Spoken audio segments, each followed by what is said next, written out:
So my missus and I, we have been together for married 15 years? We've known each other for 18 years. I stopped counting after 2. Okay. But right at the beginning of our relationship, there were lots of these sort of cultural things about different words or different ways, Brits and Americans. But for ages, we haven't had one. And there she is telling the story just now about when she was a kid and she was in Panama and they were having a fancy dress party. And she was telling me about how she was in a really nice gown, and then her cousin turned up and she was in a really nice gown. Her dad was wearing a shirt and tie and stuff. And I went, whoa, whoa, whoa, whoa, whoa. Do you mean that a fancy dress party for an American is a fancy dress party? You dress fancy?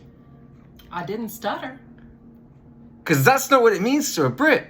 This has not happened for 10 years that we're having a cultural misunderstanding or something. A fancy dress party to a Brit is a costume party.